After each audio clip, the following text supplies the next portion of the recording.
All right, welcome back live. We continue right here. Pittsburgh CW, Bob Pompeani with you. Let's go out to line 4, Calvin in Clearfield. Hello, Calvin.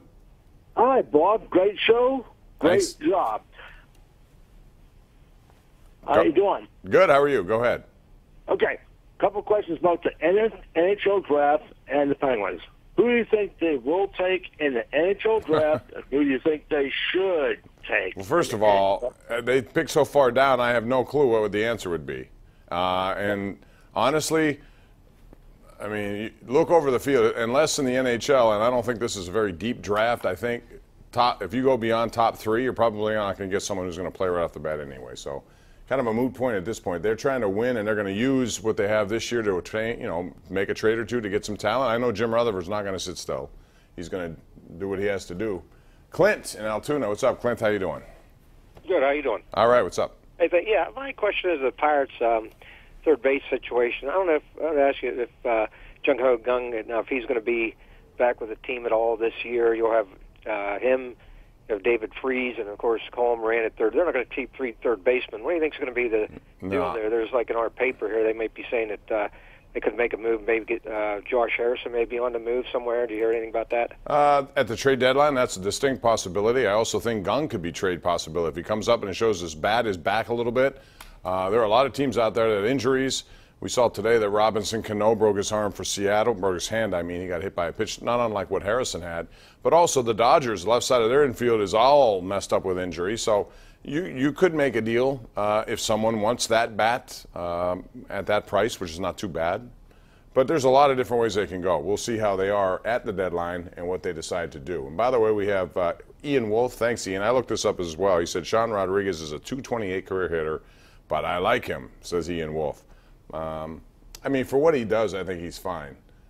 All right, let's go to Mark in Plum. What's up, Mark? How you doing? Hey, good. How you doing, Bob? All right. What's up, man? Hey, I just wanted to ask you, how come you guys can't, extend the program instead of 25 minutes to, an hour or whatever? Because, I really enjoy your program. It seems by the time things get going, it's time to leave. Normally, that's true. It's I'd really love to see you guys extend it instead of 25 minutes. First of all, that would be hard to us to do because we got to do an 11 o'clock news on KDKA, so that's why it ends when it ends. True. So we don't have, and if they bring on more people, we can do that. But for now, that's not the way it's going to be. So, but I appreciate your comments. Thanks. All right. All right. Bye-bye. Let's go out to Bob in Bellevue. Hey, Bob, how you doing? Good, Mr. Pompeani. I just wanted to say it was nice to hear someone finally bring up boxing, and did you see the fight last night? Lomachenko's a really good strategic fighter. He knows what he's doing out there. Yes, I did. And I wasn't surprised by the outcome, were you? Not at all. He's a 3-division guy now. Really good. Yeah, I love his training. I love all the things he does, which prepare him for these fights with his father. And I just think he's so ahead of everybody else, strategically and mentally, more than anything else. So, appreciate it. He's a great fighter. Yeah, he is. For bringing up boxing. Hey, you're welcome.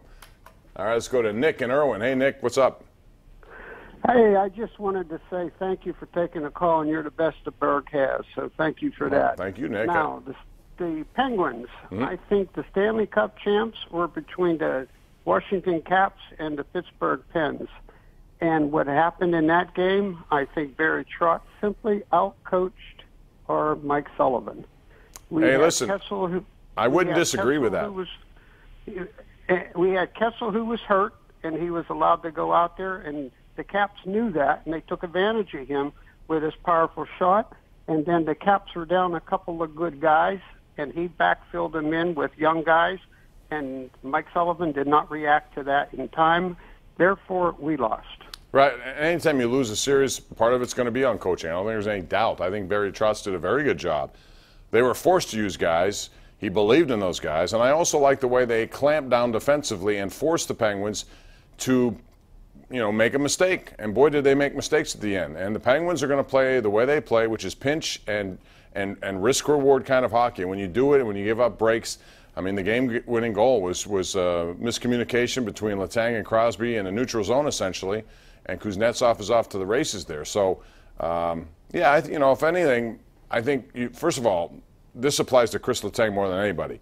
You got to be able to, again, change your game a little bit, make it simpler, make it more effective in that you're not going to constantly pinch up and take chances, which leaves your team maybe in no man's land going back on odd man breaks. We saw that too much throughout the course of the season, and I think that is a problem. But it's also generally the style of coaching that Mike Sullivan wants, and it's worked. But if you start doing it too much and the other team knows it, you can pay the price for that. And I think Washington did a very good job defensively of just waiting patiently for their opportunity and jumping on it when it occurred. So good for Barry Trotz. He did a very nice job, and so far in this series, they're doing the same thing. They carried over the defensive tenacity, 6-2 now. It looks like that's going to be your final tonight. They'll be up 2 games to none on that series. And what about the other one, Vegas at Winnipeg? As I said, I like Winnipeg a lot. They can beat you in a lot of different ways. So game 2 in that series will be tomorrow night. And we're due for a break. We'll take it back after this.